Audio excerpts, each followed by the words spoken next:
पाकिस्तान की तारीखी फतह, रिजवान ने मेला लूट लिया।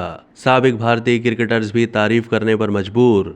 पाकिस्तान ने श्रीलंका के खिलाफ अब्दुल्ला शफीक और मोहम्मद रिजवान की शानदार सेंचुरियों की बदौलत वर्ल्ड कप की तारीख में सबसे बड़ा हदफ हासिल करके तारीख रकम कर दी। कौमी टीम ने श्रीलंका का 345 रन का हदफ 4 विकेटों के नुकसान पर 49वें ओवर्स में पूरा कर लिया। मोहम्मद रिजवान ने 121 गेंदों पर 131 रन की नाकाबिले शिकस्त इनिंग खेली। 345 रन का हदफ वर्ल्ड कप की तारीख में किसी भी टीम की जानिब से कामयाबी से हासिल किया हुआ सबसे बड़ा हदफ है। इससे पहले 2011 के वर्ल्ड कप में आयरलैंड ने इंग्लैंड के खिलाफ 329 रन का हदफ कामयाबी से हासिल किया था।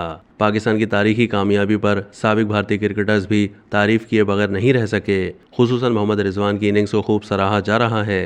साबिक भारतीय बल्लेबाज वीरेंद्र सहवाग ने रिजवान की तारीफ करते हुए एक्स पर पोस्ट में लिखा कि क्या फेंटा लगाया, वर्ल्ड कप में सबसे बड़ा हदफ कामयाबी से हासिल कर लिया।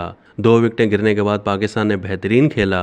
अब्दुल्ला शफीक ने इत्मीनान के साथ खूबसूरत इनिंग्स खेली और रिजवान ने साबित किया कि वो इस कदर काबिल एतबार क्यों हैं। साबिक भारतीय क्रिकेटर वसीम जाफर ने पाकिस्तान श्रीलंका मैच से मुताल्लिक अपने ख्यालात का इजहार करते हुए लिखा कि आज हमने 5 सेंचुरियां देखी मगर रिजवान ने मेला लूट लिया। साबिक भारतीय फास्ट बॉलर इरफान पठान का कहना था कि रिजवान ने 50 ओवर विकेट कीपिंग के बाद सेंचुरी भी बनाई। वो पाकिस्तानी टीम में स्पिन बॉलिंग को खेलने वाले बेहतरीन बैटर हैं। इरफान पठान ने अब्दुल्ला शफीक की भी तारीफ की और कहा कि उन्होंने वर्ल्ड कप के दबाव को आसानी के साथ संभाल लिया। अब तक के लिए इतना ही। मज़ीद मालूमात के लिए डेली जंग के यूट्यूब चैनल को सब्सक्राइब कीजिए।